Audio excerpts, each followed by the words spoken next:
Jio YouTube সৃজনে নতুনের অঙ্গীকার। আসসালামু আলাইকুম ওয়া রাহমাতুল্লাহি ওয়া বারাকাতুহু। কাছে এবং দূরে যেখান থেকে আমাদের এই ভিডিওটি ক্লিক করে দেখছো শিক্ষার্থী বন্ধুরা, তোমাদের সবাইকে জিও ইউটিউবের এই ভিডিও ক্লাসে স্বাগতম। প্রিয় শিক্ষার্থী বন্ধুরা, আজকে আমি আবারও হাজির হয়েছি তোমাদের সামনে বাংলা সাহিত্য নবম-দশম শ্রেণী পর্ব ৬ নিয়ে। চলছিল ধারাবাহিক কবিতার ব্যাখ্যা, জুতা আবিষ্কার এবং কবি রবীন্দ্রনাথ ঠাকুর। জুতা আবিষ্কার এখনো আমরা করতে পারিনি, দেখা যাক কোন পর্বে এসে আমরা জুতাটা আবিষ্কার করতে পারি। সুপ্রিয় শিক্ষার্থী বন্ধুরা, এসব আমরা আগের পর্বে যেটা পড়েছিলাম সেটা হলো যে তারা সবাই মিলে, পণ্ডিতরা সবাই মিলে বুদ্ধি দিয়েছিল যে ঝাঁটা কিনে রাজ্য থেকে ধুলা দূর করতে হবে। ঝাঁটা কিনেছিল 17.5 লক্ষ, কিন্তু দেখা গেল যে ধুলা দূর করতে গিয়ে পুরো জগৎটাকে ধুলায় ভরপুর করে দিল। রাজা তখন এক বিড়ম্বনার শিকার। এরপরে এই স্তবে কি হয় সেটা আমরা দেখতে পাবো। শিক্ষার্থী বন্ধুরা দেখো, এখানে আমরা দেখতে পাচ্ছি কবি বলছেন, তখন বেগে ছুটিল ঝাঁকে ঝাঁক, মশক কাঁখে 21 লাখ ভিস্তি। অর্থাৎ তখন ওই যখন ধুলায় ভরপুর হয়ে গেল, রাজা তাদেরকে বললেন যে করিতে ধুলা দূর, জগৎ হলো ধুলায় ভরপুর। আগের পর্বের শেষ কথাটা ছিল এটা। রাজার এই ক্ষিপ্ত কথাটা শুনে তখন কি করলো, সবাই ওই জ্ঞানী গুণী ব্যক্তি, মন্ত্রী যন্ত্রী যারা ছিল সবাই তখন বেগে ছুটিল ঝাঁকে ঝাঁক, ঝাঁক ঝাঁক দলে দলে ছুটতে লাগলো। কি করতে? মশক কাঁখে। মশক হলো এক ধরনের চামড়ার তৈরি থলে, যাতে করে পানি বহন করা হয়। সাধারণত এটা মরুভূমির মানুষদের কাছে থাকে। মরুভূমির মানুষেরা চামড়ার থলেতে পানি নিয়ে মরুভূমি পথ পাড়ি দেয়।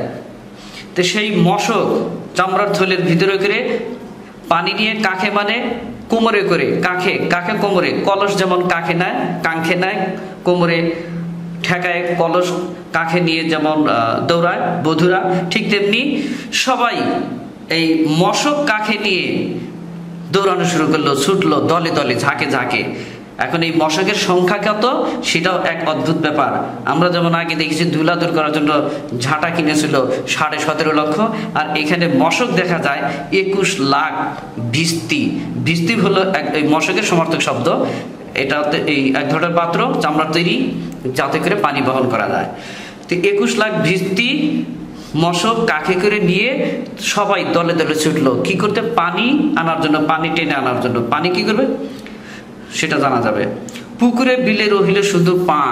এবার রাজত্বে যত পুকুর ছিল, বিল ছিল, খাল ছিল, নদী ছিল, সব কথা বলা হয় নাই, কিন্তু পরবর্তী বক্তব্য পড়লে বোঝা যায় যে রাজত্বের যেখানে যেখানে পানি ছিল সব পানি এই মশকে ভিস্তি করে 21 লাখ ভিস্তি। কম ব্যাপার। এই 21 লাখ ভিস্তি ভরে ভরে পানি নিয়ে এসে সেই রাজার রাজত্বে ঢালা শুরু করলো, যেখানে ধুলা উঠতেছিল। ধুলা দূর করার জন্য পানি টেনে আনলো।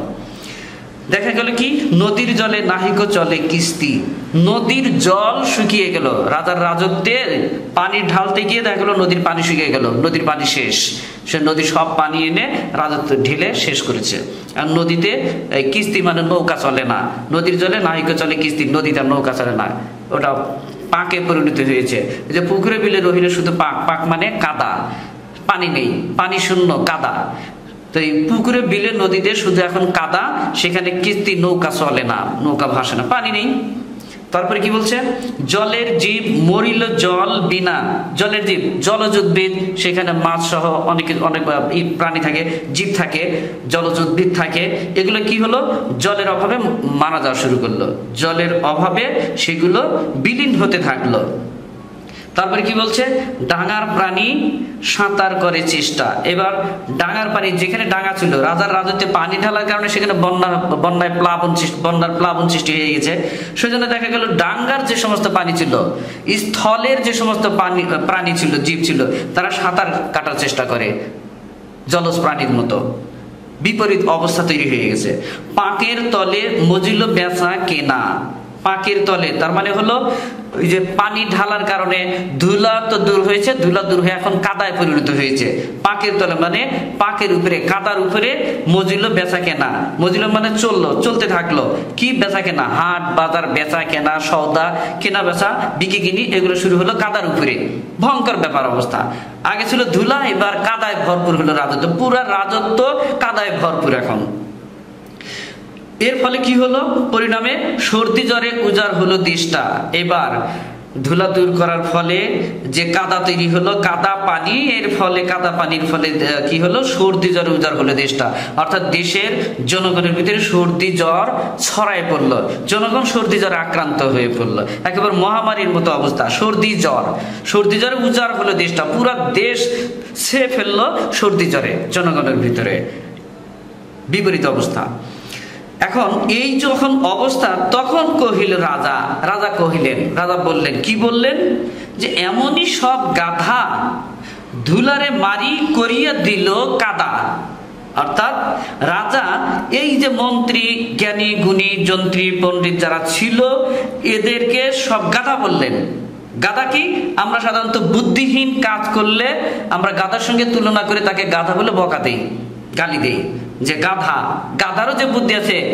যখন গাধার মতো কেউ কাজ করে তখন তার কাজটা গাধার চেয়েও নিচু হয়ে যায়, অর্থাৎ তাকে গাধা সম্বোধন করে অপমান করা হয়, অপদস্থ করা হয়, তুচ্ছতাচ্ছিল্য করা, অবজ্ঞা করা হয়। তো এই জ্ঞানী গুণী মন্ত্রী যারা ছিল তাদের সবাইকেই এরকম একটা মানে কাণ্ড জ্ঞানহীন কাজ করার কারণে তাদের সবাইকে রাজা ক্ষিপ্ত হয়ে গাধা বলে বকা দিলেন। কেন, যে ধুলারে মারি করিয়া দিল কাদা। ধুলারে মারি মানে ধুলা দূর করলো, ধুলারে মেরে দিল, ধুলা মারলো, ধুলা দূর করলো, কিন্তু পুরা রাজ্য করে ফেললো কাদা। তাহলে এরা তো গাধা। সুপ্রিয় শিক্ষার্থী বন্ধুরা, এই স্তবকে এই হলো রাজার পক্ষ থেকে জ্ঞানীগুণী পণ্ডিতদের একটা উপাধি দিয়ে দিয়েছেন, সুন্দর একটা উপাধি, সেটা হলো গাধা। এখানে কারো বুদ্ধি কাজে লাগেনি, রাজার পায়ে ধুলা দূর হচ্ছে না, কিন্তু একের পর এক ধুলা দূর করতে গিয়ে বুদ্ধি পাকিয়ে যখনই একের পর এক ঘটনা ঘটাচ্ছে, তখন নানান রকমের রাজ্যে বিপত্তি ঘটাচ্ছে।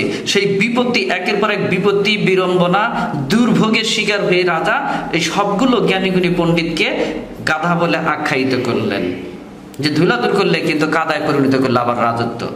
তার মানে কি, একটা দূর হয় আর একটা সমস্যা দূর করতে আর একটা সমস্যা তৈরি করে ফেলে। সুপ্রিয় শিক্ষার্থী বন্ধুরা, পর্ব 6 এখানে শেষ। আগামী পর্ব দেখার আমন্ত্রণ জানিয়ে এখানেই শেষ করছি। ততক্ষণ পর্যন্ত সবাই ভালো থাকবে, সুস্থ থাকবে। আল্লাহ হাফেজ।